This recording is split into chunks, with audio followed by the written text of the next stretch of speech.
Hello, ladies and gentlemen. Welcome to Film Frauds. I'm myself, Matt, and my co-hosts, Mark Hello. and Tyler, Hello. providing completely unprofessional, 100% biased opinions on the movies of today, tomorrow, and yesteryear. But today, an extra exciting episode of Film Frauds is here because we have one of our fans of the show, Isaac from Franchise Mutiny, on with us, and he recommended a movie for us to watch. So that being said, Isaac, what did you recommend to us to watch, and why?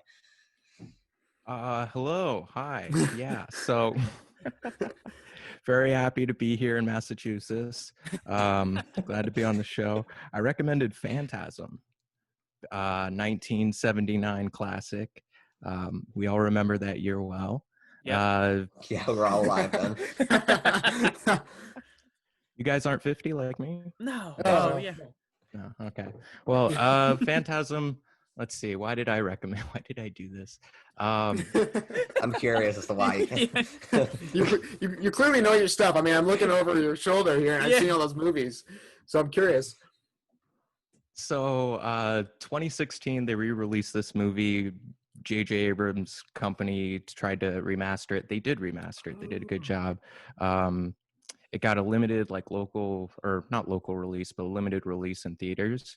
I happened to just stumble on it because I was done with my homework. I didn't have anything to do. And I was the only one in the theater.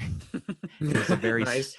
very strange experience. But as soon as that first shot of the house came up and you hear the cymbals crashing or whatever, I just I was in, and I'm still in. So if you wanna dog on this, absolutely. I don't think any of us are gonna dog on it per se. I think we're all in the same boat here, where I don't know how many of us are fans. I don't know if you, Mark or Matt, are fans of 70s slasher kind of movies, like surrealist slasher. I'm not the biggest horror movie fan in general. It kind of takes a lot for me to, I guess, recognize or like a horror movie. It's basically my two least favorite genres of movies are horror and straight comedies. So those 2000 era comedy movies are some of my least favorite movies ever. But then horror movies kind of there, and I'm basically kind of under the basis that there's a lot of really good stuff in this, but it doesn't necessarily breach into maybe the cult classic territory that I think I was expecting when you recommended it, when you described it as kind of this cult movie. I don't know what Mark and Matt thought here, because you, I think, are probably the highest here, Isaac, I would imagine. Oh, probably. Absolutely. Yeah. I don't really.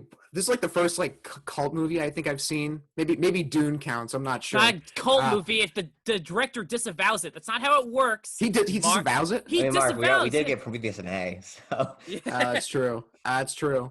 Well, I've never really dived into 70s, 80s horror or anything like that. I've never seen a Halloween movie. I haven't seen a Scream movie. I haven't seen any of that. So this was interesting to watch. I think this movie's very aware of itself, and when a movie's very aware of itself, it's hard to critique because it's just they have a budget and they work within that budget, but there's a lot to like here. I mean, there's some scenes, specifically the scene where the shotgun shell is taped to the hammer. That one I was actually really impressed by. We can get into that later on. And there's just some parts that are really cheesy, but very endearing. And so I'm still sort of making up my mind on this. I think over the course of this discussion, I'll have a better idea. But those are my first impressions. I don't know about you, Matt. yeah, I would say I appreciate the filmmaking most of all. I think the directing and the soundtrack and the setting are all really great. But I think kind of what will ultimately make this movie kind of forgettable for me is the script and some of the acting. The acting is kind of endearing in a way, but I think the script I kind of just felt was kind of meh in my opinion. Especially the ending. I don't know, we won't go to spoilers yet, I guess, but the ending sort of kind of deflated a lot of it for me. But I would say that I did appreciate. I can tell there's a lot of talent. And the fact that this director was only 22 years old when he made this movie says a lot about how skilled he is. But with regards to it was an interesting ride. I would say I was very engaged in the third act because when things start to get really weird. but some of it leading up to it I thought was just kind of generic in my opinion. And that's kind of like my general thoughts. Is there any specific scenes, Isaac, that you love, or any overarching things about the movie that blew you away? Well, I just like the whole. It feels there's so much thrown at it, but it still feels like coherent in a way to a vision, and it's made on such a like you could see the seams, but like I kind of enjoy that part of it because it's Don Coscarelli. He's in his hometown. He made a couple like drama films or family films before it. He had barely any budget. He used his like parents to like do like makeup and hair or whatever. And like he edited it, was the cinematographer, produced, wrote, like all that stuff. And like it's just, I don't know, I'm very impressed by the atmosphere they're able to get across with it. And it's not the it's not the most polished thing, but when you get into those surreal like aspects of like those quick edits of like seeing like the eyes transform into something else, or you see connections between different items, I don't know, I just really connect to that. Yeah. There's definitely, I should Don Casarelli, I think he said in an interview that he estimated the budget at the time was around $300,000, which if we adjust to about inflation is around $1 million today, which is, I mean, it's impressive. There are like genuinely a few sequences in here that are like really well directed. I think a lot about there's the overflipped car after with Reggie, where it's like a dark in the background and the only lights are coming from the headlights, but it's like baked in a little bit more blue than I think it would seem. And it's just kind of this like nice sequence if he drives up and it kind of holds on the car. And there's like some legitimate talent in here. And I think even in Roger Ebert's review, which is like, if Roger Ebert agrees with us, great. If he doesn't, he's the worst reviewer of all time. He wasn't the biggest fan of this movie. He gave it 1.5 stars, but I think even he recognizes that there's definite talent in here. And I think he says that one of Casarelli's first major movies was when he was 17. And like you said, he made a drama movie. So clearly he has a passion for the filmmaking. He has a passion for the art itself, which I think was shown through the numerous references of, there's one from Dune with the box. There was, and then a shot at the end of the movie that's very reminiscent of Nightmare on Elm Street, the ending of the original Nightmare on Elm Street. And there is definite craft here, but you're right, Isaac. I would agree with you that it's not necessarily the most polished. And I think there's a certain charm in there, but I also think it also can be used as like a criticism against the movie. It does feel like it's like, oh, it's someone's first like major motion picture, and with that comes warts and all, really, and everything. At least that's how I when I finished, I was like, yeah, I was like, that was like a nice experience. It's like it was like 90 minutes. So, I think for me, when I watch a movie, like the main criteria for me is like, will I rewatch this? And I think for this, I would, just because there's so many weird quirks about it that I'd have to, see it again. I also want to point out that I think, due to the low budget, they can only have a certain array of actors, and I think that strengthens the movie because there's sort of a sense of claustrophobia where it's just like the tall man, and then Reggie, and then I can't remember the other two characters' names. Jody and Mike. Jody and Mike. Just It's like those movie. It's like those. It's basically those four. Yeah. And Sorry.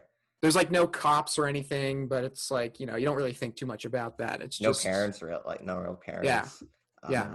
It's very claustrophobic and it's very like isolated. Like the small town definitely feels well realized as well. Like you feel like they're kind of trapped there too, which I really like that element of it as well. Yeah. Well, it really is it's just kind of like it's 3 or 4 locations. It's the main like mausoleum giant cemetery house. It's the graveyard, and then it's Mike and Jody's house. Is that it? I think they go to like an antique shop once. They go to an antique shop, and then there's that weird wizard lady that sees the future. Yeah, I forgot about that. The stuff that has like no explanation whatsoever. She's like, "Oh, Grandma, hi, what do you see?" And you're like, "What is this?" I love that aspect because like it's this established thing, and everyone's just going with it. Like there's no explanation. They're just like, yeah, that's the lady who makes you put your hand in the box. And, yeah. There was, that's the Dune reference. That's when you go like, oh, Don Casarelli, like clearly like loved Dune and was like, I got to throw something in for Dune. And then it's just like, okay.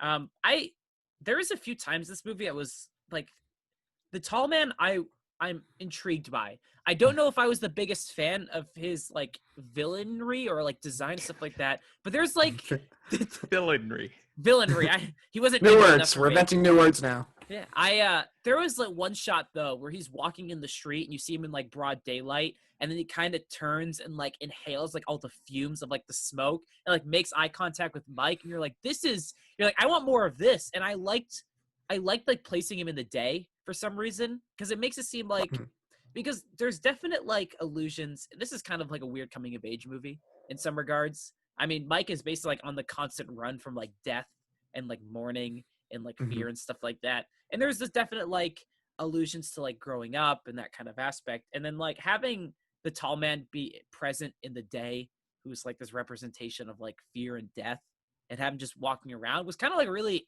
intriguing. And I like how they don't keep him like in the shadow, like he's an actual like entity. I don't know what you thought, Isaac. Like since you're the biggest fan of this movie, like what do you think of the villain? You're the biggest fan of the movie. Yeah, I'm the. You and J.J. Abrams. Yeah. I like it more than Don Coscarelli. No, yeah, I just love it did come out like 5 years before Nightmare on Elm Street, I think. But I feel like it's a better version in terms of that sort of like the Oh my dream God, it logic. did. Wait, are you saying that hack John Carpenter ripped off? Oh my John no, Castorelli? it wasn't John No, Carpenter, Wes it was Wes Craven. Craven. Wait, Matt? Halloween? Oh, Matt's No, an idiot. Matt's an idiot. He said, they said Isaac Halloween. just said Nightmare on Elm Street. Oh, whatever. Who cares? You didn't even pay attention. They're like the same person. Like the same one's alive, man. Yeah. Well, one's soon to be dead, probably. Okay, so that means Nightmare on Elm Street was inspired by Phantasm.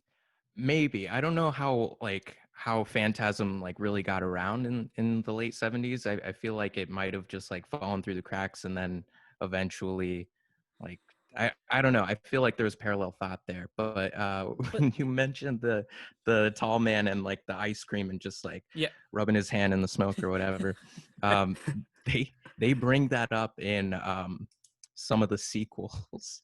That particular scene. I saw there's like 2 more sequels. There is, let me see. Oh my God, there's multiple. There's. You had it ready. Oh my God. Oh my God. Wow. There are 4 sequels to this. Holy shit. Wow. And what they retcon in that scene in which he's like doing the smoke thing is that his weakness is cold. He doesn't like the cold. Wait. It's terrible, but wait. How would you compare like the sequels to the original? Do you like the sequels as well? I like them, but not as like, it doesn't feel as pure or confined, because the second one was like they went through Universal on that one. Like they actually gave them a big budget, and they're like, do what you want.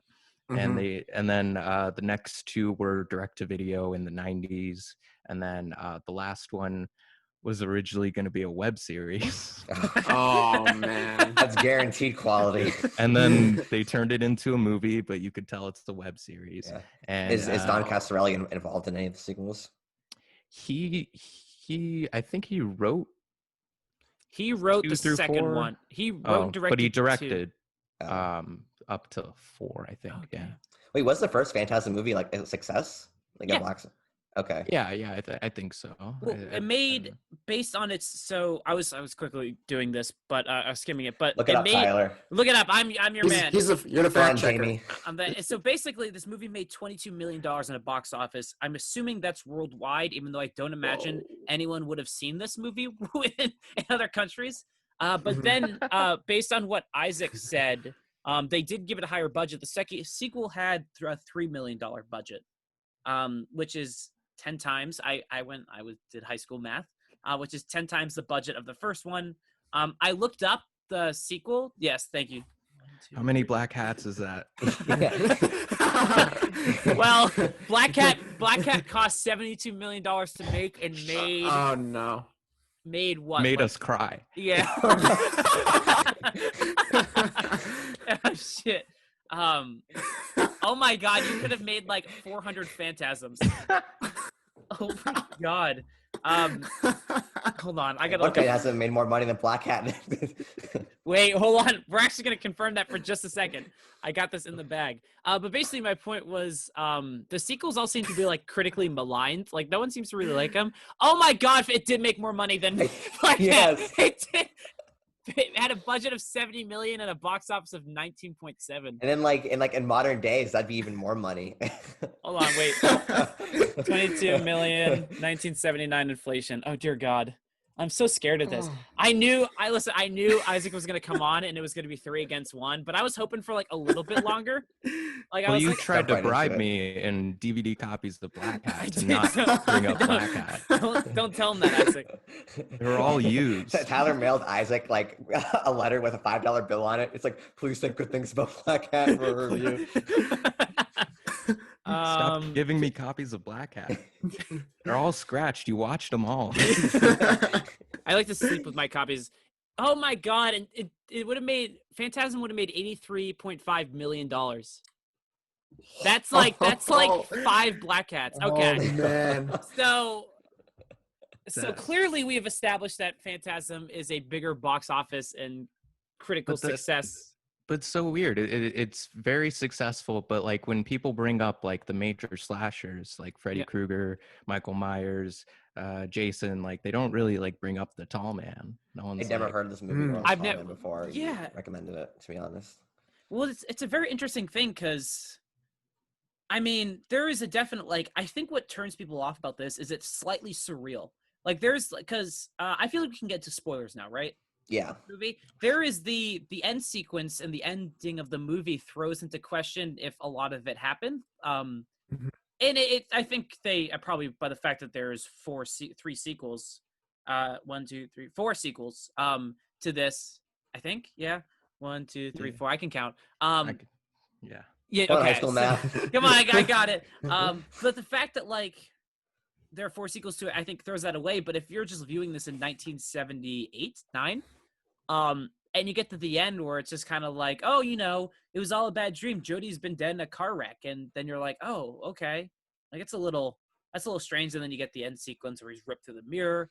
And I think there's just enough oddities in this movie with like, Mark described them before as like weird freaking Ewoks or whatever they were. Jawas. Yeah. Idiot. Don't you know Star Wars? I'm sorry. You're a fake fan. Come on. I just What's your watched, problem? Oh my God. Did you not cry when CGI Luke Skywalker showed up in The Mandalorian? He's in The Mandalorian? Did that happen? Yeah. Did that happen? He Actually, shows up. yeah. He shows up and it looks like a Battlefront 2 cutscene. Wait, It's so really? funny, like that, like The Mandalorian is considered is like Star Wars fan service done right, but it's just as garbage as like the garbage fan service from the other movies. Oh no, we pissed everyone off. Wait, is that like do they do like a Rogue One Darth Vader Yeah, sequence? So they he do actually it. fights, but it's even like at least the Darth Vader one is like. It's Hold like on, well hold choreographed. on. What? Isaac, do you intend on watching The Mandalorian? I don't care. Okay. We don't want to spoil anything. But yeah, It's like well they do. choreographed. It's like the Darth Vader one, but like you watch the Luke Skywalker one, and it's so awkwardly slow because they have to CGI his face. It's like Oh. I remember Mark was telling me about it, like, oh, that's probably pretty cool, and I watched it and it was so awkward and like. Did they CGI his face onto like someone else's body? Like what? Yeah. Yeah. It's Same like with a door opens up and that's like Luke Skywalker, but he has like a hood on so you can't see his face, and he's like cutting like the bad robots down, and then he saves everybody and he pulls the hood off and he looks like a PS2 character. So it is that Rogue One scene. Yeah, it's Yeah. exactly that then. Yeah, Okay. it is. Wait, It then is. that- Over Darth Vader's face.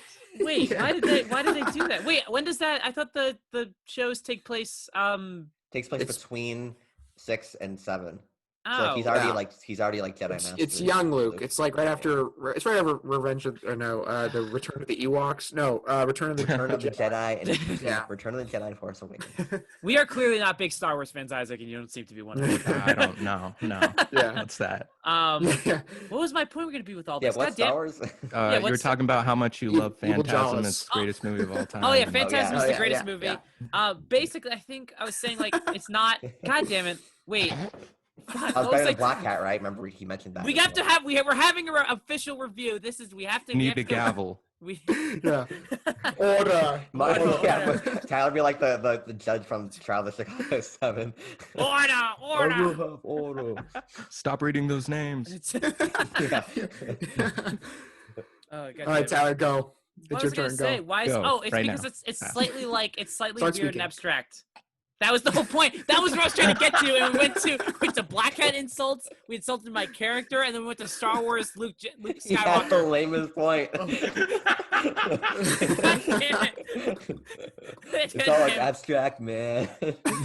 I like to when I'm done with these podcasts, I'm like, I made my points really well. I like to sit back when there's like the things are like rendering. I'm like, I did really good Then today. you rewatch the podcast and you're like, oh my god. Yes, I kind of just edit the audio and just The Black Hat podcast is so funny because you're just like Michael Mann is just like Paul Thomas Anderson because they both held a camera. What? When did I say that? What the fuck are you talking about? It's basically what you said. It's Yeah. basically what I said. Okay, I think You do compare Michael Mann to Paul Thomas Anderson, and then all your credibility just was immediately shot out the window. Wait, okay. What did you guys think about? Why don't you guys think Phantasm was a bigger hit in the late 70s, early 80s? Going right back. Mark, Matt, Isaac. I don't think. I mean, I have an unpopular opinion where I don't think that the old, what's his name, the bad guy, Tall Man? Tall Man. Tall Man. I don't think he's like that interesting. Like I think he's like, I wasn't very scared by him. I wasn't, or not. Not I don't even think his interesting. design is all that cool in my Blasphemy. opinion. So like, I mean, like Jason Voorhees and like the Freddy Krueger, like all have subjectively cool designs. Yeah. I don't think that. I don't think the Tall Man looks particularly cool to me. He's an old alien man who changes into a woman to have sex with men until completion, and he shrinks people down into dwarfs and send them into another dimension or planet or something. I mean, on He has- paper, I he should has love floating this, but balls. in That's that it. case- you just made it sound so much more interesting than was presented in the movie. Yeah. It's weird. It transforms. I don't know, like, Wait, Tyler, try and do that. Try and do that for Black Hat. Try and sell us Black Hat in about 2 sentences. God damn it. Chris I can- Hemsworth's really hot. I was gonna, you told me, Took I his was shirt gonna off. say, I was gonna say, there's 6 reasons why I like this movie. 1, 2, 3, 4, 5, 6, and a V. No, 7. Okay. He has the Chris Hemsworth abs and he has the V. Oh, Whatever. okay. He has Wow, that that one was so shirtless funny. scene where he's having sex with that other lady. I can't Love remember her name. interest. The love interest. Tyler paused it. Then he glues a picture of his face on the TV. God damn He's it. like, "That's me." All of our reviews can't divulge. I'm gonna fucking delete that Black Hat video. No one will ever see that again. No, it's just so funny watching your arguments. I'll stand by this until the day I die. Fuck, what was I gonna say, you guys? I had great points to make.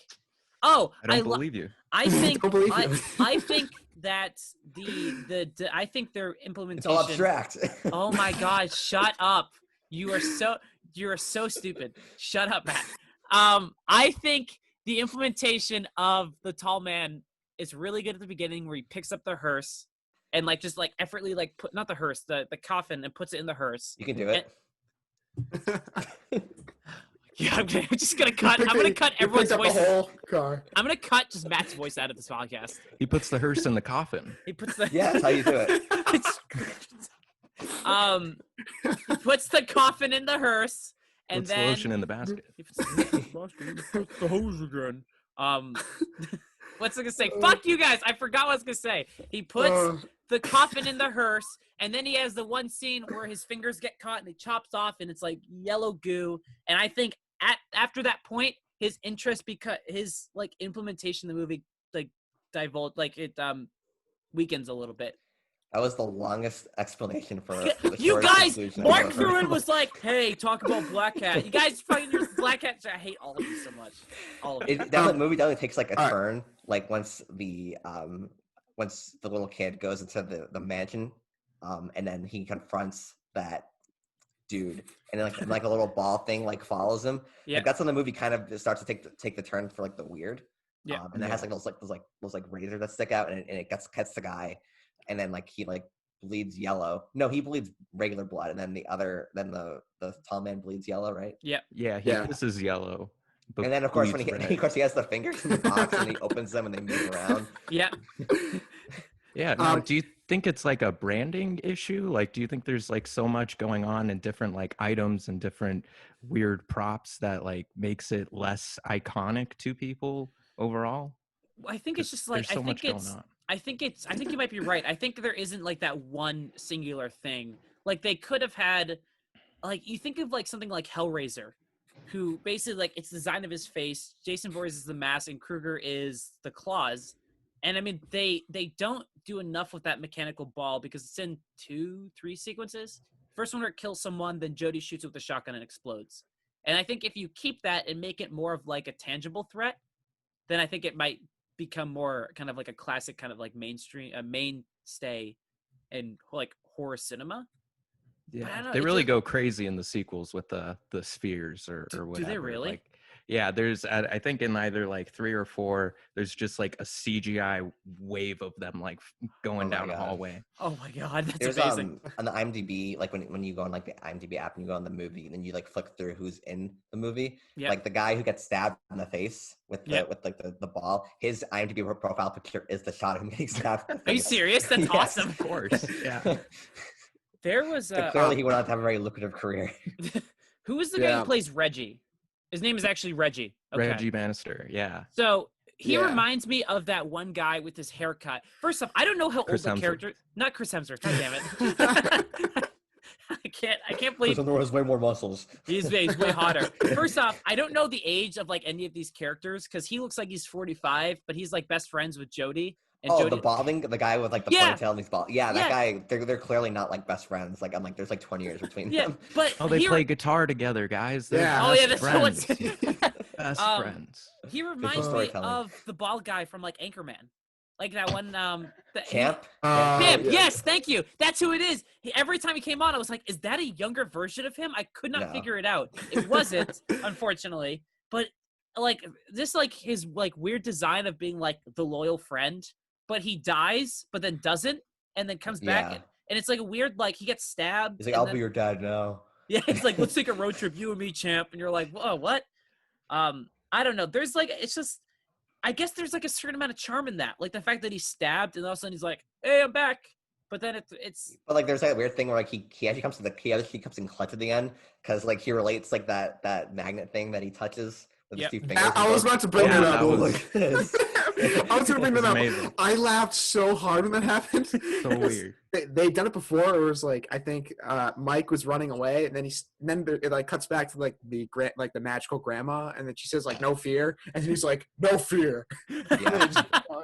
And then again when he sees like the 2 poles to the slave world, and then he like it cuts back to the guitar when he's like puts his 2 fingers on the thing, and he's like, oh, and they I touches clapped it, during and that. then I he was like, gets what a great way blasted backwards. to bring a movie full circle. It's I almost cried when I saw that part. It was so That heavy, whole like, sequence touches leading it. up to that though, like when they're in, Yeah. when they open that door and they go into that white room and it feels like you're in like Tales from a Space Odyssey. Yep. Like Yeah, all yeah, it that does. stuff was like legitimately really good, and like I was Yeah. super engaged in that because it's like, well, this is getting weird, and they go into that, and then like Jody falls into like the alternate dimension briefly, Yep. stuff like Mhm. that. No, like Mike all does. of that was. I wonder how they pulled it off. Mike. It was Mike. Mike. Don't lie. Oh, Mike. Oh yeah, Jody is a guy who looks like Harvey Keitel, but not really. Oh no. He looks like Harrison Ford. What are you talking about? I got Yeah. Harvey Keitel. Yeah, I didn't get you. What? You said you mentioned like young Harrison Ford. I didn't get it from it. He looks I exactly. got Harrison Ford. Yeah. God Yeah, damn that's it. right. That's That's right. Team right. Harvey. Yeah. And Mark. team Harrison Ford is lame. Team Harrison Ford, you guys suck. You're I teaming love up with that. Tyler. Yeah. Oh wait, no, he looks like Harrison Ford. No, wait. Yeah, that's shit. right. That's right. I love that Mike goes through the portal and comes back, and he just like he knows everything. He's just like, okay, so here's what happened. Yeah, It yeah. I was like, so how did you matter of gather fact that? too. Like their brother just like disappeared briefly, and then he comes back and like, oh, he's fine. He's Yeah. just like laying there. Yeah. There was like The a evil few. Dawa planet. Did those girls die in the car? Remember when Oh, he's driving yeah. with the girls? Did they die? I Because think they're alive. are I they? think they're alive. Yeah, Because I think they have Reggie that- says something about like the finding That- a bunch of girls or something. Oh Yeah. Jesus! Okay, because they have that one thing where they're like, "What's scratching at my car? Let me open the door," and they all get attacked, and then Mike like kicks out the window and they drive off, but he like ragdolls out the window, and that was when I was like laughing so hard I was crying. That one shot where he's basically just being grabbed and like slammed into the back of the car seat over and over again. Like, what You is know what made this? me laugh so hard was when Jody goes to break into the house, and then he gets into the basement, and then a Jawa attacks him, and then he shoots him to death, and then he leaves. He points at his head. Like he goes like this. He's like, I'm ready to die. I'll get you. That's the scariest thing in the movie. The lack of gun safety. I like it when Champ is like dying on the ground and like his best friend's like, no, we gotta leave him. He's like, he's dead. He's like, he'll be fine. He'll make it. No. Oh, what was I talking about? I just had it in my head. Oh, the guy who gets killed by the ball, like I assume he's like the groundskeeper or something. Yeah. His presence in the movie is just so weird because like he tries to find, he almost finds Mike. Ball, so. Yeah. And then like the old man walks in the room, the tall man, and he like the guy just turns on. He's like, oh, he's like walking, not saying anything, and then he hides and he gets Mike, and then the ball kills him. It was very weird. He puts him in, like a chokehold, like he's ready to like kill him, like right there. He's like, I got you, and you're like, what the fuck is this? I don't. There are just like it's almost like kind of like the more I talk about it, the more I'm like I think I kind of had fun with that. Like it's just like it's just a charming movie to sit back. Like there's that one sequence when they shoot the car and then the car like runs into a pole and explodes like out of nowhere. And it's like that really like nice like practical explosion. You're like, what the fuck was that? But it's like really well done. And you're like, oh, they just blew up like a junk car. But it's those like little like Don Casarelli clearly grew up in the time of like those cheesy like 70s, late 60s like action movies where they just blew up everything. And he had the ability to blow up something, so he did. And it's like very, very charming because it's also like the brightest thing in the movie. It's all of a sudden it's like giant orange flame. You're like, holy shit. You know, also that scene is when Mike's like in the back of the hearse and he's like trapped and he's like, oh yeah, I have a gun. And instead of like shooting the tall man, he just shoots the tire. Just like turn around and shoot him. I mean, what's the big deal? Shoot him. You can't shoot your dreams. That's it. Oh, it's the circle. Oh my god. I kind of like the ending, like the whole like it's a dream thing. Like if you look at it from the perspective of like this is this kid trying to cope with the loss of his brother, and then like seeing the beginning and like how it's always talking about like he's very clingy to his brother, and his brother's like he doesn't want to leave him and he's afraid he's going to be left behind. I don't know. I feel like it makes this nice, like warm little story in there. When I say I don't like the ending, I mean I don't like the last shot. I hate like horror movies when it ends with the main character just die. When like they don't die, but like it's like the last shot of someone getting like, oh, the bad guy's still alive and they're attacking the protagonist. Like I just hate those shots in general. Like that's what I mean. I don't. But if we view it from like what Isaac just said, then that I mean that's ultimately like you can't escape. Like you have to like confront your kind of like fears of like death and like moving on. Like that's not something you can just kind of beat and like push down. It comes back. If we're thinking of it, if we're viewing it from that kind of like thematic perspective, it makes sense. But I kind of get it. Like you spend like 10 minutes. I feel like him confronting it is the whole third act and overcoming it, isn't it? Yeah, but like I don't know. I feel like it's when it's all explained to him by the ice cream man, of course. I feel like that's him like sort of confronting it, and then him getting like sucked into the mirror is him ultimately like rejecting that sort of truth or that sort of reality. Just being like, I created this whole delusion. Shit, it's because of this. I'm gonna go back to this. Yeah. I understand. Mark, what were you gonna say? Sorry. Oh, I'm talking about the ending. You know what would make for an interesting ending is if he was confronted by one of those evil Jawas, and that was revealed that it was his brother. That would be interesting. Ooh. Or his brother takes off his flesh mask and he's a Jawa. Yeah. Whoa, my god. He just takes it off and he just shrinks down. It's like really bad CGI, and it's like it's like one of those animals where he's like do. God damn it. I had a point I was gonna make. There's this one shot because we established it's probably bad. It's probably no. It made me laugh. Listen, it is probably bad. Let's be realistic. But there's this one shot of where we established Jody's like an adult in some capacity, and he's like he can drive a car. But there's that one sequence where he like rides a bike down the street, and Mike's like chasing after him, and you're like, what? You're like, he's like, I don't want him to leave, and he's just like leisurely like pedaling a bike down the street, and you're like, I thought he had a car. You're like, what's happening here? I don't know. That made me laugh. When you just see him, he's like running, and then he's like basically behind him, and he gives up, and you're like, okay. Yeah. Cool. Thanks. Yeah, awesome. Okay. All right. Do we guys How long before we get a video where it's Phantasm and Black Hat an objective comparison from Tyler? Tomorrow. I've already been working on it. Yeah. The Already in the- evolution of cinema, or the de-evolution of cinema, because Black Cat is much worse than this movie. God damn it. Do you want to get into Hallmark scenes, Mark sleepy time moments, and blackout moments? And do you want to get into it? I hate you so much. Isaac, what are some of your Hallmark scenes about this movie? What scenes stand out to you? What are your favorite aspects? Oh boy. That's How much time do you got? Yeah. yeah. I'll just describe each scene as it happens chronologically. I don't know. I do like the White Room stuff. It feels like it feels like nothing else from this movie, and then like you have the humming of it. It's really out there, and you feel that sort of, because it's very rare when you watch like a horror film and they get into like the lair or something, or like they find the truth, and it still feels like it's from that same movie. It feels completely separate from everything else, and that adds to the whole like alien thing. But yeah, I mean, like if point at a scene, I'll tell you why I love it. But like that's the one that sticks out to me right now. Yeah. You know what just came to me like off the top of my head? Is that scene with that we were just talking about with the portal and the Jawas and the barrels? Yeah. You know what that reminds me of? Uh-oh. What is it? The remind me of? cargo hold in Prometheus with all the jugs of the face huggers. Oh. Boo! Ridley Scott is a hack. Ridley Wait. Scott ripped off Phantasm. When did the first Alien come out? 1979. Oh my god! man. Oh my god!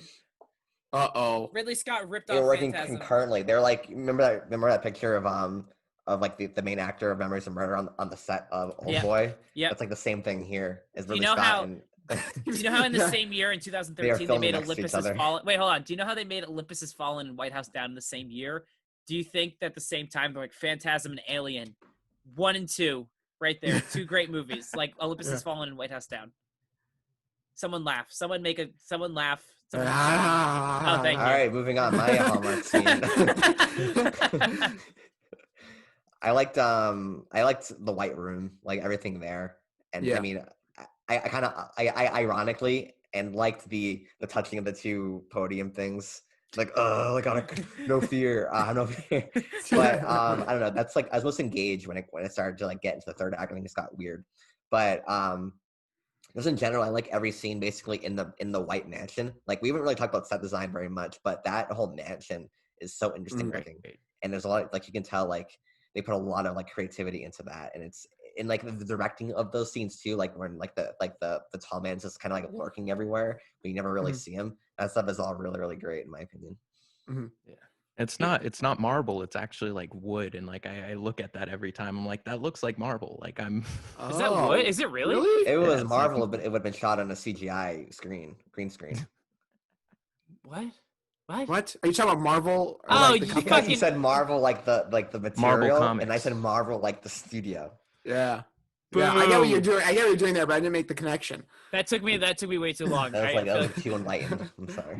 That's, is that wait? Hold on. Is that really Uh, like? Did they like refurbish like wood to make it look like sheen? Yeah, it's either marble? like it's either painted or like it's some sort of like wallpaper type thing. Oh, that was really cool Like- actually.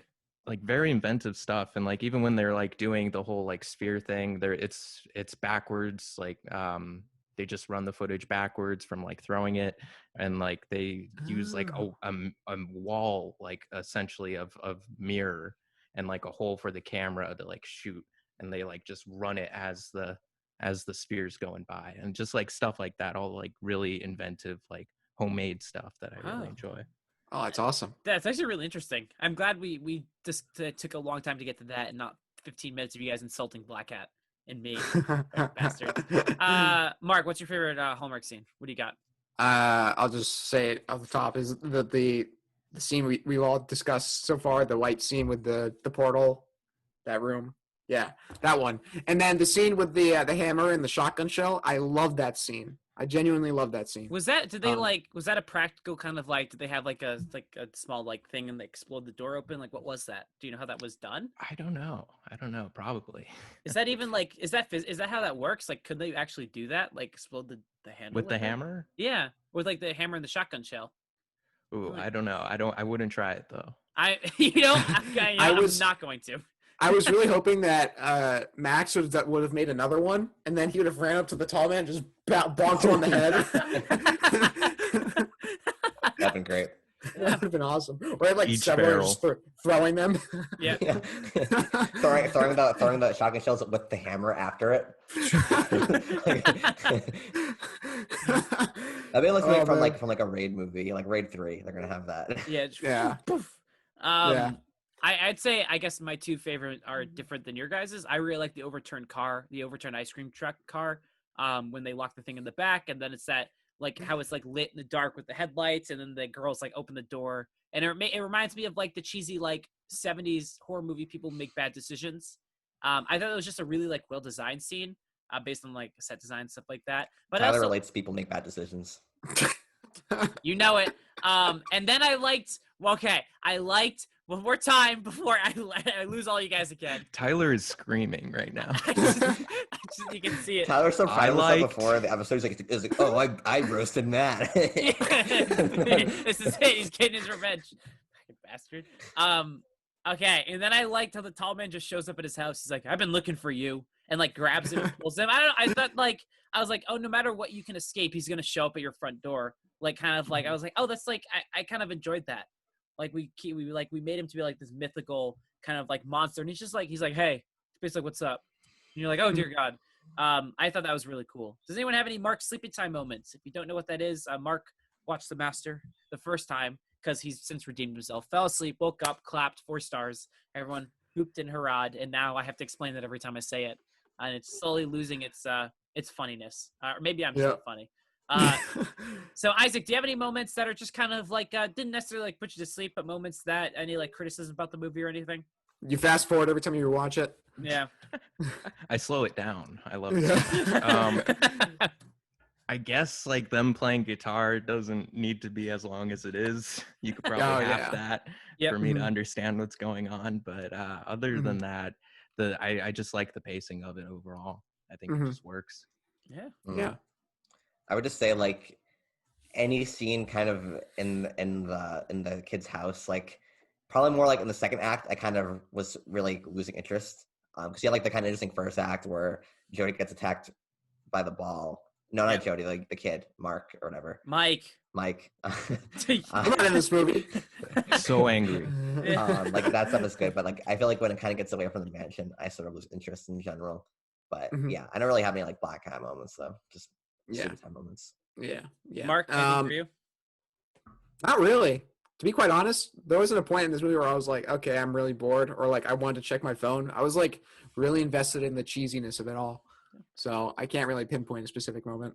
I would say any scene with Reggie, because there's a few scenes where he like shows Don't hate on Reggie. It's like when the thing turns into like the monster, and they're like bashing it down the sink, and he just walks in, and he's like, I just wanted to check in on you guys, and the thing attacks him, and you're like, why is he here? You're like, He's like, hey, what's going on here? Yeah, what's going on? Oh my God, I don't know. I did like the music sequence was like the one thing to go like they're actually friends, but then you're like, is he his dad? But it's Like- guitar. Yeah, it's guitar.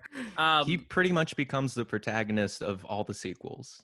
Is he Oh. really? Is he We still, gotta is- watch him. Yeah, is he still bald? With Does the he still play ponytail? guitar? Oh yeah, he's Oh my God, is he? Are there Oh, guitar man. moments in all the other movies?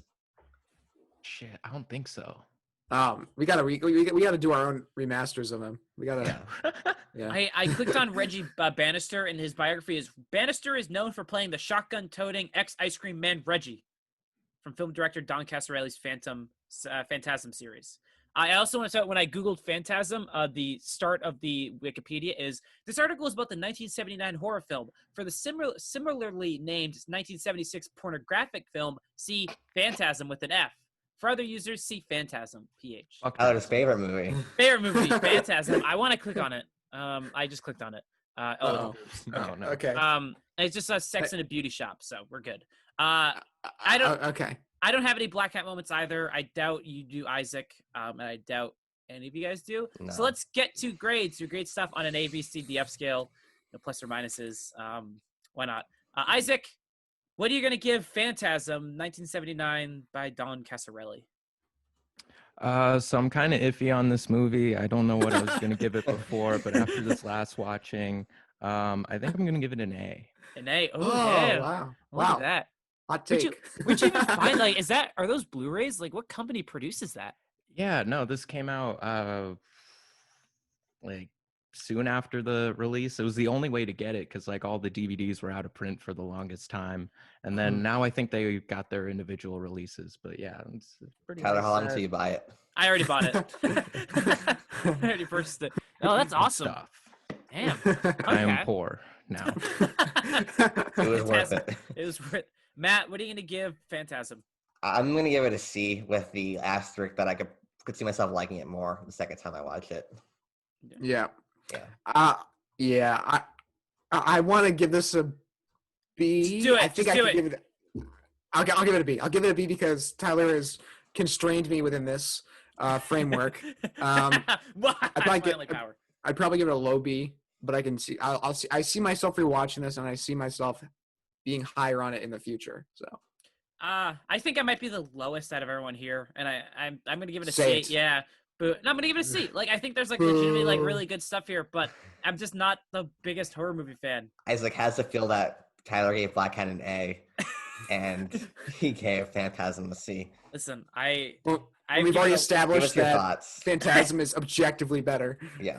then I'm just gonna suddenly be killed. I was just gonna. I mean, I just feel bad for him. Like that's. I Absolutely. don't. You can see the truth. Oh no! God damn it! I mean, Listen. like the scary part is I believe him when he says he believes these things. Like it's Some people are just so crazy that they just- drink their own Kool-Aid. Yeah. Yeah. Listen, there's nothing wrong with. Tyler makes a lot of Kool-Aid. I own Valerian and Blackout on Blu-ray. I've spent hard-earned money, not really hard-earned, but I've spent money on Valerian and Black Hat. That's my legacy. Just throwing that out there. All right, now that was our. When he dies, his only thing on his will is gonna be like, bury me with my Black Hat and Valerian DVDs. I want to pull a King Tut. I want to take him with me to the next life. What was I gonna say? Okay, so that was our Phantasm review. Now we're on to our what we've been watching section. We're talking about what we've been watching, reading, playing, really anything in the last week. Isaac, do you want to go first? Have you watched or read anything or done anything at all in the last week? Just anything at yeah. all? Have you slept? Yeah. Have you? I just sit in a white room and I just put my hands on two Doesn't eat anything rods. either. He just sits there and meditates. No, so I saw a few things. Let's see. I saw Passion of Anna. That is I'm gonna get a little pretentious here real quick. Go for it. Ingmar Do it. Bergman, Do it. Passion of The Anna. Bergmans. It's Yes. the third in an unofficial trilogy that puts Max von Sydow and Liv Ullmann together. I think it started with Hour of the Wolf and then Shame and then this Passion of Anna. And it's not really like one that people put in there like this is top tier Bergman, but like it's probably one of my favorites. I don't know. It's not the most succinct thing, but there's a lot of pieces in it and everything feels developed. It just doesn't feel as like cohesive as you want it to be, but I feel like that's your job to do is just like put all the pieces together. If you take a shot every time they say truth in it, you'll die. That's pretty much a theme in it, but I don't know. I really enjoyed it. What else did I watch? Like, what's your interpretation of Persona? Oh yeah, Persona happened. Yeah. That's the general consensus for Mark and I. Is like we saw it. It's I think I'm dumber, maybe. Yeah, no, it is my favorite Bergman, but at the same time, like I don't know how to describe it to people. Like you, like it's and you show it to someone, and within that like first montage, you're like, I'm so sorry. I hope you're into this. Yeah. Yeah. Like the kid, like That's the my kid's like first. he's That was my first Bergman. I'm like, Mark, what did you get me into? like she's like touching the screen of like Liv Ullmann's face, and he's like this, and it's like, what am I watching? What is this? Well, and don't you see like an animal die, like or something like that? Yeah. Yeah, There's like a There's, syringe like- going to someone's like arm. It's like and it goes. What? How did it go, Matt? Yeah. What happened? Isaac, do you have the Bergman box from Criterion? I do. Yes. I'm slowly going through. I was gonna go Yeah. through it in the order it was given, but I just got like so excited about like I want to watch this one, I want to watch this one. Yeah. So like now it's all fucked. Man, there's Is another Isaac a one of bigger us. Bergman fan than Mark? Yeah, I know. Oh my god. Probably not. I have the box. I've only watched I think like 11 or 12 of the films, but Yeah, I've same. only, I've only trying to- watched like 11 or 12. Twitter casual.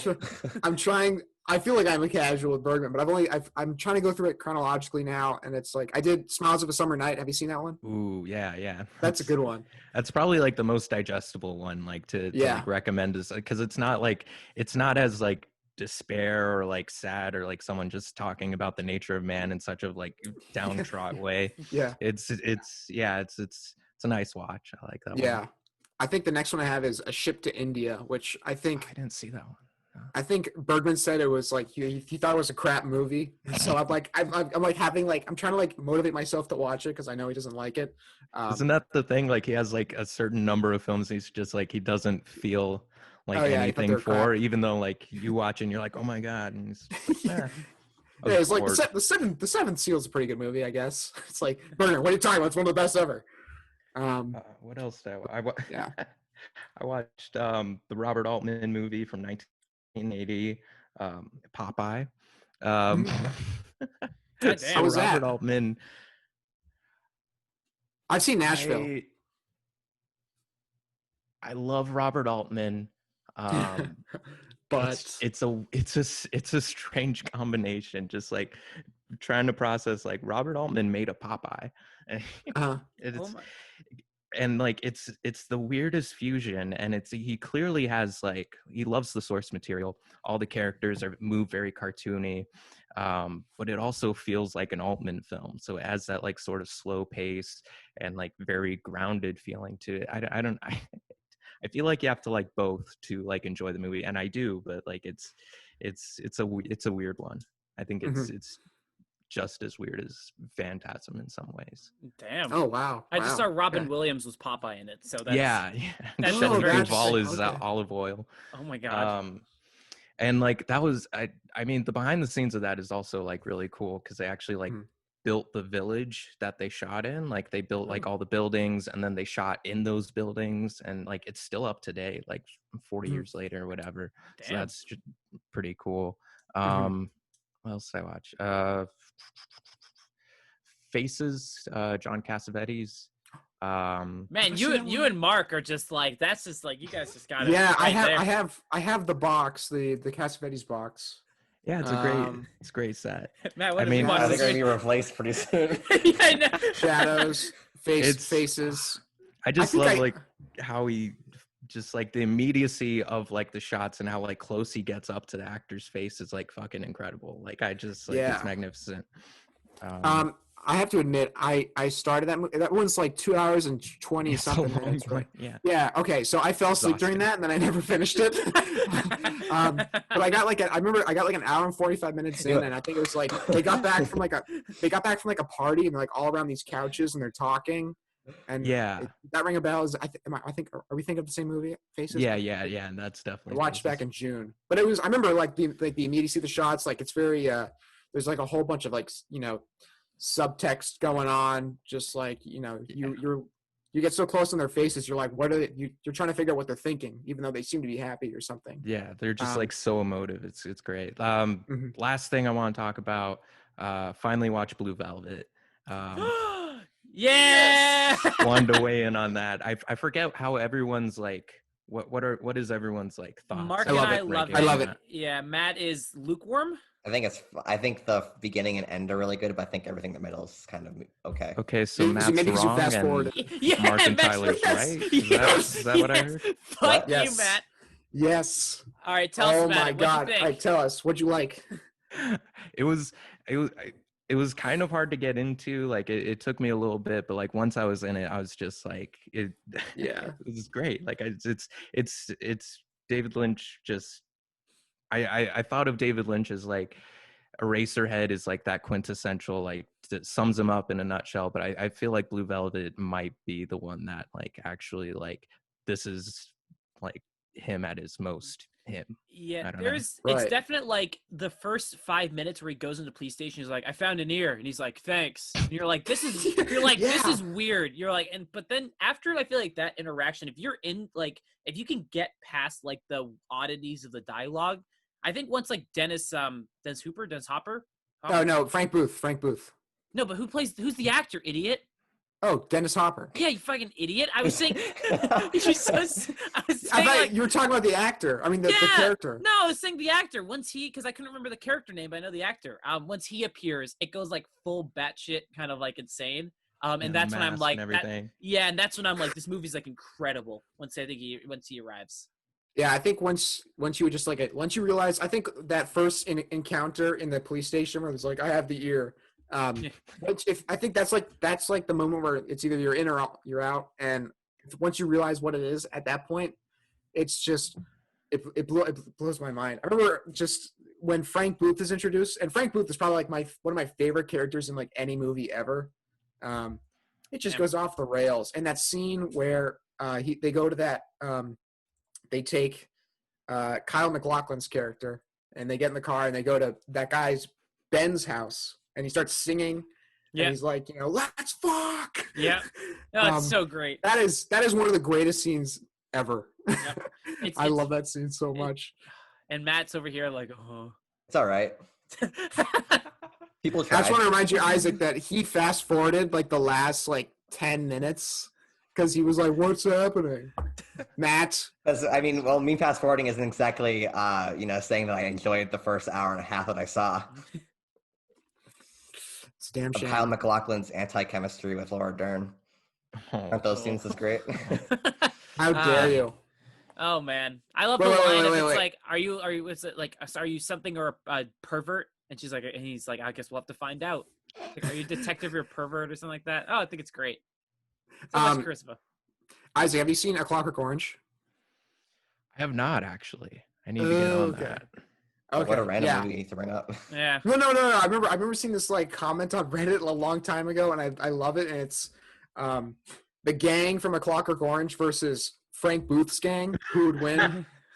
It's like because they're both just a woman dancing on a car in the background. Yeah. She put on the lipstick, like singing. What's the song? I can't remember. But yeah, Blue Velvet. I'm glad you liked it. I'm glad we're your team. Yeah, Blue thank Velvet. you for recommending it. Yeah.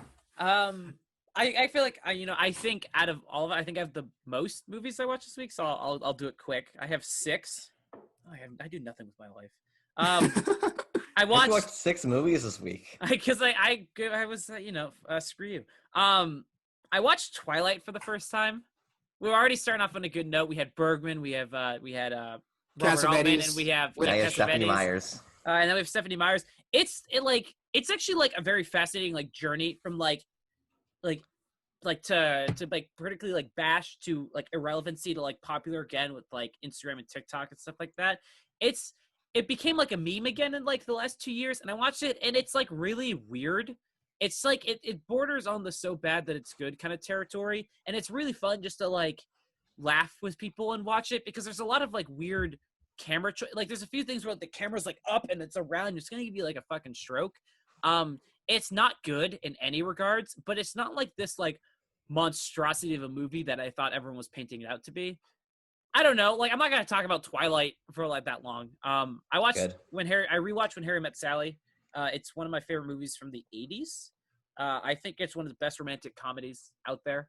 I just think it's kind of like perfect in every regard. Yeah, it's. I was gonna say it's Harry Met Sally. God damn it! What's the movie called? When Harry Met Sally. Oh, okay. Oh yeah, shut up. And then I actually so I watched One Night in Miami, the new Regina King directorial debut about the Malcolm X. Cassius Clay, Sam Cooke, and Jim Brown kind of meeting for like a fictional account. And it's surprisingly like really solid. It definitely falls into what I feel like is the issue with a lot of how modern movies look, where they're like way too like they look like they're like glossed over and very sheen, like that kind of like they look very digital and artificial. And it feels like for a story like this, it needed to look a little like more realistic. But it's a character movie. It's a character vehicle. And there's some legitimately like incredible performances. Kingsley Ben-Adir is great as Malcolm X. Leslie Odom Jr., I think everyone knows from Hamilton, is really great as Sam Cooke. And I think the underrated person no one really talks about is Aldous Hodge, who plays the cop in Invisible Man. Gives like a very like nuanced and restrained performance. And I was very surprised by how much I enjoyed it. It's not a perfect movie. I think the first 30 minutes are really boring. But once all the characters are interacting, I think it's really, really engaging and really interesting. Yeah. Okay. Matt, looked like you were about to say something. Yeah, that's why Matt looked like he was like forming like an insult. Yeah. Nothing and to then- say. What platform is that on? Is that on like Netflix or It's Amazon on or Prime. something? Yeah, it's a Prime? Okay. it was not an Amazon Prime original, but they bought the rights for it. So that's why I was a little Oh. confused because those Netflix originals always look the same. Yeah. And that's why I was like, is this another? But it wasn't. And then I watched, I don't know how familiar you are with Spike Lee Isaac in his movies. Sort of. As I know Mark and Matt aren't the most, but I watched 3 of his movies this week. I watched Clockers. Hey, listen, I went on a little bit of a tear. I watched Clockers for the first time. It's one of his least known movies to the point on Letterboxd it doesn't have that many reviews, which is surprising because it's Letterboxd. But Spike Lee is a director you either are into or you aren't because he's not subtle in any regards. I think to quote Roger Ebert, like he's angry, but for like a reason. And he has a lot to say about like the treatment of like Black Americans in America. And he is not like going to like hold back. And I kind of, the more I watch his movies, the more I really like his like unique voice and his unique style. Well, the first few movies I saw of him, I was a little thrown off by like the ambiance and like jazz music that sometimes overlay like kind of like mundane dialogue scenes. But the more I watch him, the more I kind of like it a lot. And I think Clockers is another solid movie from him. It's one of my favorite of his, but because I think it's completely led by an incredible performance by Harvey Keitel. And I like Harvey Keitel's character has really interesting motivations. And I think it's I was looking at, and it's been like compared to, and I haven't seen this movie, but it was compared to like Rashomon a little bit with like, it's like splintering perspectives and stuff like that. And I was like, okay, that's interesting. I haven't seen Rashomon. I have no idea, but that seems to be like a common, I should never have said that. So I'm glad I watched it last Let's week. do an episode where we compare Persona to Rashomon. Which one makes more sense? Yeah. Just drool the whole time. God damn it. Well, thanks. I watched Black Klansman, which I think probably should have won Best Picture in 2018. I really, really dig Black Klansman. I think it's What won led. Best Picture? No, it didn't. Green Book. What won Best Picture? Green Book. It's Oh, basically, really? Yeah. So it's basically like people were comparing it to how Do the Right Thing lost to Driving Miss Daisy in '89. It's basically like they're like, oh, it's like another round 2. Yeah, Green Book won. I know. But this movie It's Crash. It's Crash. But it's ultimately like, there is a lot of nepotism in Hollywood, and I don't know if there's been a better case than John David Washington, being the son of Denzel Washington. There is like a few things where you're like, is that like it's legitimately like Denzel Washington like reincarnate? There are like he has like so much like natural charisma and charm to lead a movie that I will watch anything that he's in now. Like I'm gonna probably Wait, doesn't nepotism suggest that you got the job because you're related to someone? Well, who's the thing is though, nepotism is that you got the job because you know someone in the industry or you know someone already like in the right. It's not on your own merit. It's because you're Yeah. so is and he, you're is he not saying good in that the he's- movie? He only So got no, the job thing is because- like so John David Washington was a football player for a few years before he became an actor. And he's like one of the young kids in like Malcolm X and stuff like that. But most likely is he got like his foot in the door because he's Denzel Washington's kid. I mean, let's be like, it's like realistically, that's how it works. Hot take. I mean, but he's genuinely incredible in this. I think it's Spike Lee's funniest movie I've seen since I've seen 8 of his movies. I think it's his funniest one yet. And I like just a lot of like the lack of subtlety in here. I like all the, like the shades of like political commentary that Spike Lee doesn't try to hide. And I had an absolute blast rewatching this. And then I got one more, and then I'll shut Hallelujah. up. I watched He Got Game, which is Spike Lee's basketball movie. Ray Allen is the star of this movie. Matt, The basketball player? yeah, the Yeah. basketball player. He is. he's probably the worst part about the movie, but that's to be expected. He was like 21 at the time, and he's a basketball player, not an actor. But if you know a lot about Spike, 3-pointers. he dunks a lot in the movie, though. It's pretty, He never really dunked when he was with the Celtics. Yeah, I know. He was old by that point. But it's basically like Spike Lee loves basketball, and Spike Lee uses basketball in this movie as like a sense of like community, and like, using it like to represent like the relationship between Denzel and Denzel Washington and his son, who's played by Ray Allen in the movie. And I thought it was just like, it's one of those movies that I watched and it's just kind of like stuck with me since, and it's grown on me the more and more I think about it.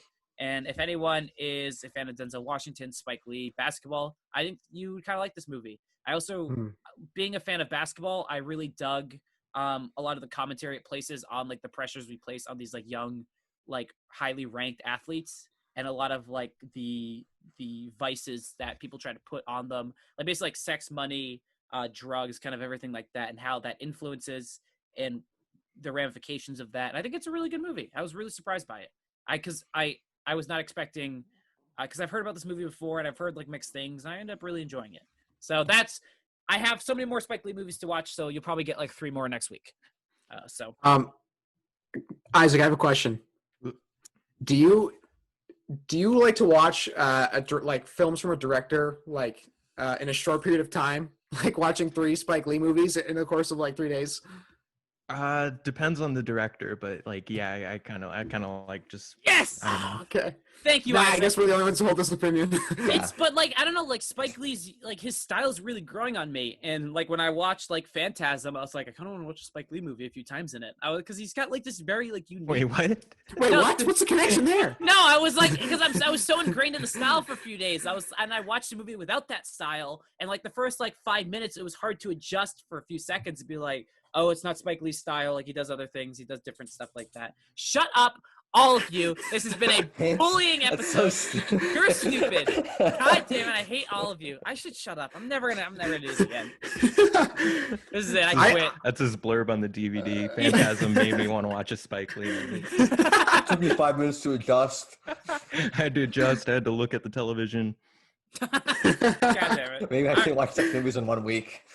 That's the whole blurb. Whatever. I'll Mark, go Matt, next. Yeah, I'm gonna shut up. I'm gonna sit. Just be quiet. I'm gonna go on my phone. I took like 20 minutes to get through all of his movies. Hey, I was doing quick too. We've been sitting here for like 2 hours. We've been sitting here for 1 hour and 9 minutes on the nose. 100 We've been hours. recording for 1 hour and 9 minutes.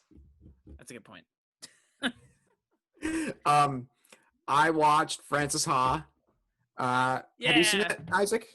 Yeah, I got. Yeah. So this is my first time watching it. Second Baumbach movie after Marriage Story that I've seen. Matt, you said you watched like half of it? I was like into it, and then I paused it thinking it was almost over. I realized I was only halfway through, and I was like, I don't like this movie now. I like to stop watching it. I liked it. I thought I'd love it, but I don't know why, but I know it's just the character of Frances, but I just couldn't. I had a hard time, like, she just annoyed me, her aloofness and everything. Yeah. I just couldn't help it. I was just like, I do not want to be around a person like this. Oh my god, I dug it. It's one of my favorite movies of the decade. I love that movie. Yeah, I don't know. I think I get what you mean, Tyler, when you said, like, I think I remember you saying that you could see, like, Noah Baumbach, like, falling in love with Greta Gerwig as she's, like, dancing down the street. Yeah, it just feels like there's a lot of love in that shot. It just feels like you just, I don't know. I kind of really dug it. But, yeah. What are you saying? I was going to say, like, my argument was it's a movie that just, like, very thematically ties with where I am in my life, and I could see myself in, like, 10 years going, I don't like it as much now, but it's like you with adaptation, Mark, where it just hits at that right point, and it just kind of works. Yeah. What'd you think of it, Isaac? Oh, I mean, it is one of those like sort of like stressful movies just because like the character is like so like naive to everything like around her. But, it is one of my favorite Baumbach movies, and if you haven't seen Squid and the Whale, I'd recommend that, especially with the Blue Velvet reference in there. Yeah. Did you not like Squid and the Whale? What's up? Did you not you watched Squid and the Whale? I like Squid and the Whale. I think it's like criminally short. I think it needs like 20 more minutes because it just kind of like ends and you're like, because in that movie, Jesse Eisenberg and his character, they start their like rehabilitation with like 5 minutes left. And then it's kind of ends, and you're like, no, you're like, I want to see them get better. Yeah, everyone's a dick for like 90% of the movie, Yeah. and then like that last little bit, and then end credits. He basically You're has like okay. he has one conversation with this a therapist, and he's like, who was basically like around more? And he's like, oh my god, and then it ends, and I was like, no, wait, well, hold on. Yeah. No, Squid the Whale. I mean, there's that like definite like he insults like Blue Velvet a lot in the movie because it's like praised as like the artistic like Yeah, but Bomback loves Blue Velvet. yeah, I know but for a fact. but he frames it from like the perspective of Jeff The Daniels' average character. moviegoer? Yeah. But like just taking a date to Blue Velvet, like who wanted to see like a family film or whatever, and just Yeah. like them Yeah. sitting there and being like, what the fuck am I looking at? Yeah. Squid and the Whale's great. Or it's good, and I think it had. I wish it was just longer. Is kind of my thing on it. Mhm. Yeah, I'll have to watch it. I think that's like on Criterion or something. I watched one other movie. I know Matt and Taylor haven't seen it, but you might have, Isaac. High and Low by Akira Kurosawa. No, You haven't seen I that? need to get on that. It's long though, right? It's like It's like- 2.5 maybe. It's like, 2 hours, 25 minutes or something like that. I watched it on the Criterion channel. I watched it because I watched Rashomon last week, and I saw Akira late last year. And Akira is like Amazing. one of my favorite movies ever. You've seen it? Yeah, absolutely. Oh, yeah, God, I love that movie. And I saw a bunch of like threads on Reddit where it's like, what's the best Kurosawa movie? And there were so many people saying like, High and Low is the best. And so I was like, okay, I got to see this. And it's about a Japanese businessman who's about to close like a really big deal. He's like mortgaged everything that he owns so he could like get all these shares in his company so that he can be like the main shareholder. And then someone close to him is kidnapped, and there's a ransom, and like it's either like use all of his money to like own this company that he's worked for his whole life, or give it all up to save someone close to him. And it is I don't know, I had to see it several more times. It's Kurosawa. I mean, it's like I'm a mere mortal, and Kurosawa is a god. And I would recommend it to all of you because it's sort of like I always associate Kurosawa with like samurai movies, but like this is just a whole different beast. And like the first like 40-50 minutes take place in like one room. Tyler's smiling. I don't know why, and I'm nervous.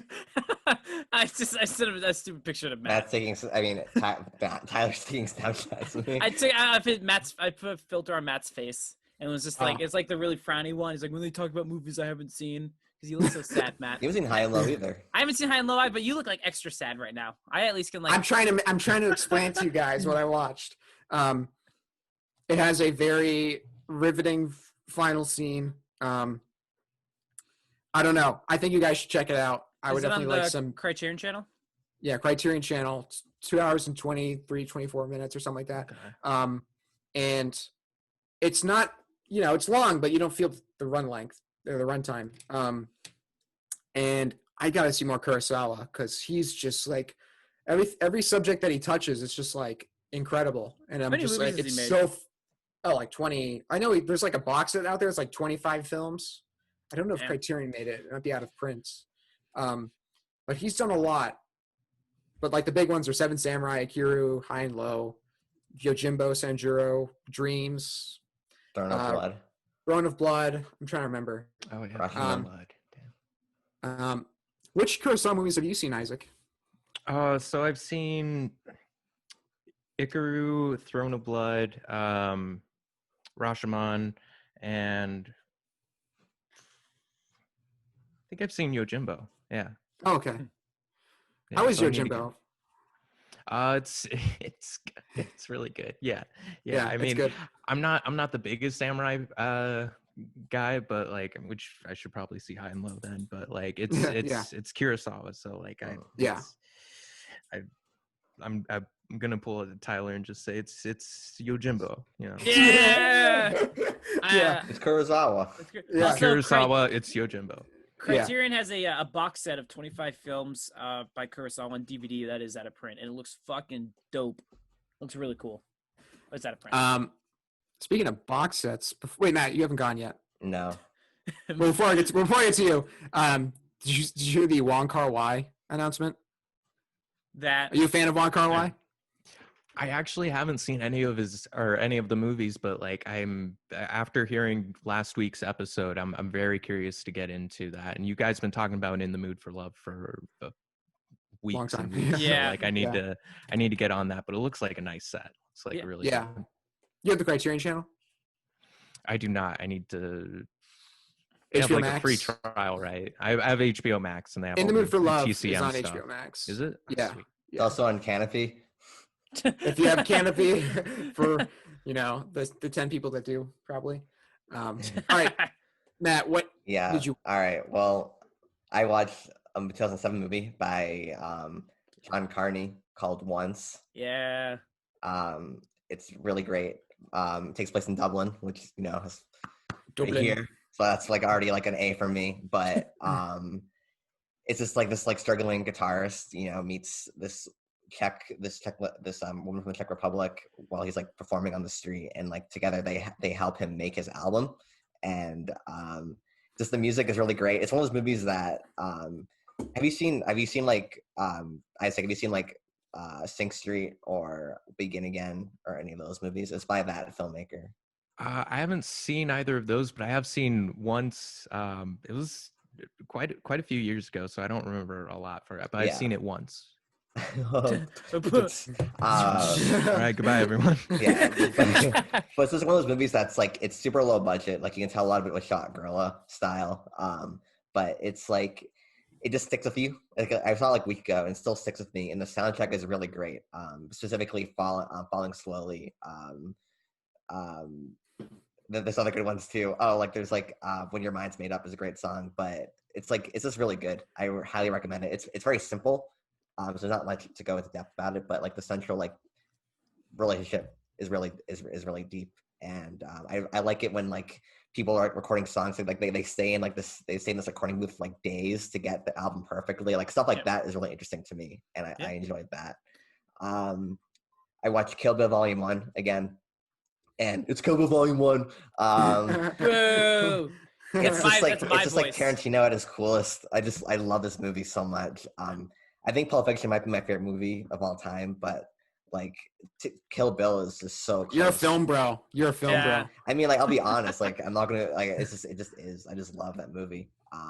But Kill Bill is just is up there too. Like everything is just so great about it. It's just especially with this wave of John Wick-esque movies where everything feels so overly choreographed to do long takes. Like Kill Bill proves you don't need to have a long take set in order to have compelling action. Like it's so good. And I mean, Uma Thurman's great. The dialogue is great, and like all like the visuals. Like I just watched Lady Snowblood which is like what Kill Bill was heavily inspired by, and it just elevates the movie as well. And I don't know, this is like top tier Tarantino for me. Mm-hmm. And then finally, I watched a movie that I didn't like when I first saw it, and then as time has gone on, I kind of hate it even more. And that's Jojo Rabbit. Oh, interesting. Okay. I haven't seen it. Interesting. But I want to go into spoilers, but I won't now because you haven't seen it. But yeah, I think it's decent. Like I think there's stuff about it that I like. It's but just like it's just so tonally a mess. And I mean, Scarlett Johansson is the best part of the movie by far, in my opinion. But I didn't think either the main boy or girl were particularly good. Like neither of them that funny, in my opinion. And it just feels so. Mark, you take your heads off for like a minute. I just need to talk. Unless you want to, it doesn't matter. Wait, Isaac, have you seen it? Yeah. Okay. Like the whole ending when it's trying to be like this compelling, like, oh look at how the Germans were tricked into like defending their state against the Americans. It's such like a downfall knockoff, but also trying to be quirky like a Taika Waititi movie, and it just doesn't work at all. And it just like the slow motion, like he's looking out and like everyone's scared and everything, like out of Saving Private Ryan or out of any generic war movie ever. That stuff is so lame, in my opinion. And then it ends with them doing a dance off because like, oh, when you dance, that's when you're free of oppression or whatever. It's so stupid. And Taika Waititi's Hitler was so wasted. All of his jokes feel like they're from like Borat from like 15 years ago. It's just like, I don't know. What do you guys think about it? Like, because I just thought it was so bad. Isaac, what do you think about it? I enjoyed it the first time I saw it, but I do have this feeling that like yeah, like it's that brand of humor that has an expiration date on it. Yeah. Like it's eventually I'm gonna look at this and be like, this is just a old like 2000s comedy like type thing. It's not gonna have that timeless quality that I think even like the people that love the movie think it's gonna have. I kind of agree. I've only seen it once in theaters, and when I saw it in like a packed house. And it kind of I really completely agree with that, Isaac. It feels like it's gonna age like the first Deadpool has aged. Where like the first Deadpool, you see it for the first time, you're like, that was funny, and then you watch it again, you're like, I laughed at none of these jokes again. Yeah. I remember liking some of the juxtaposition of the relationship with the young kid and Hitler, how he's basically like he's just like putting his own like beliefs about what Hitler would be like on this like imagination version of him, and I kind of like that. I liked the distinction between like this youthful innocence and like what was actually happening. But you're Yeah. right, there is like way too far comedic tonal differences, especially with like as much as I love Sam Rockwell, he is like so tonally different from the rest of the world. Anytime he comes on screen, despite him being one of my favorite actors, he feels like he's out of a different movie. Yeah. And then Alfie Allen's in it too, and like the joke of his character is he doesn't talk. Like that's Yep. that's like the joke is he doesn't say anything. Yeah. But like this movie should have gone like, because What We Do in the Shadows is like a dark comedy. Like it's like the vampires themselves have no like they don't value human life at all. So like when they're just like absolutely killing people, it's funny. Yep. And I think this movie should have gone pure Paul Verhoeven, like pure Starship Troopers. Like don't put any sort of empathy in the movie at all, because the funniest parts for me are like towards the end, like the little kid's friend, like the fat kid. He's so funny. Like when bombs are falling everywhere, and he goes, oh, well, at least you have a girlfriend now. Like things like that.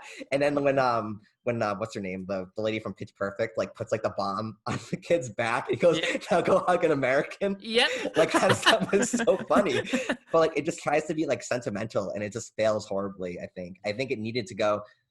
Like I started seeing Downfall, and Downfall just handles it so much better. And it's like it needed to go pure Starship Troopers, in my opinion. Like pure dark humor. Don't tell us that we know it's bad based on what we're seeing. Paul Verhoeven is an expert at making the audience know things are bad without having the characters know it's bad. Yeah. I think this movie should have gone that direction. I just think that it just became so generic and just totally inconsistent with like its humor. There is a well-written and good movie in here talking about like a young child like undoing the brainwashing of like Nazi propaganda in Germany. There is a interesting movie there. I think I probably like it more than you, and I think I might like it slightly more than you, Isaac. But I kind of agree. Like it's not aged super well from what I remember. Yeah. And like with the jokes too, like all like the anti-Semitic jokes they all feel like they're just from Borat. Like every joke literally feels like it's just pulled from Borat from 15 years ago. It's so outdated. I don't know. It just frustrates me because I wanted to love the movie, and everything about it just felt so antiquated. Did it win Best Original Screenplay? I think it did. Sounds Interesting. Familiar. That'd be shocking. Hold on, I can figure that out for you. But yeah, is that all you watched, Matt, this week? Yeah. Is that? Oh my God, is that it? Did we cover everything? Yeah, we're finally done. Oh my God, we did it. All right. Isaac, do you have anything to plug yourself? Anything you want to say before we head out, or? Thank you guys so much for having me. This was a blast. Yeah. I watch week to week, so this has been a treat and a half. In terms of plugs, Desert Spotlight on Instagram. That is something that I'm doing some video editing for, some other stuff, other roles as I can. It's this local art show around the Arizona area, trying to like showcase different artists, musicians, stuff like that. We have short documentaries, live show every Thursday. I'm very happy and lucky to be a part of that. If you want to check out my YouTube channel, Franchise Mutiny, there's some really stupid shit on there. But take a road trip to Area 51. Your road trip to Area 51. yeah, that video is heavily doctored.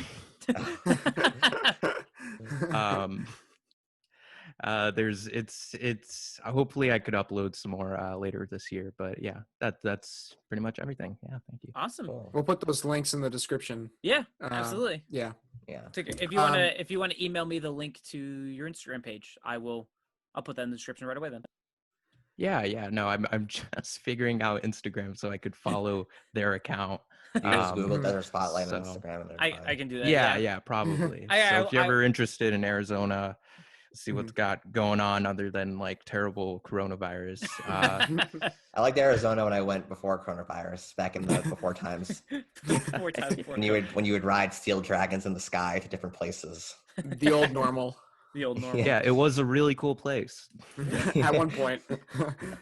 Well, thank you for coming on, Isaac. Yeah, This has been Yeah, a treat this is for us great. as well. Yeah. It's been really fun. I'll All have right, you on Matt. again for Phantasm 2. Yeah. And It's a great Phantasm series. 3, and Phantasm 4, Yeah. and Phantasm 5. Yeah. Oh God. Matt, all right. What's our call to action? Like, comment, subscribe, comment, free Film Fraud, as long as it's me. Next week, back to the good picks, because I am doing my recommendation, and it will be James Cameron's Aliens, 1986's Aliens. Ooh. I have a confession to make. Yeah. What? The only alien movie I've seen is Alien versus Predator. That is- What is wrong with you? What the hell? That's gonna take a minute. That hurt a little bit. Like, you I have some you should homework watch this Alien week. and then Aliens this week. Yeah. Yeah, I will.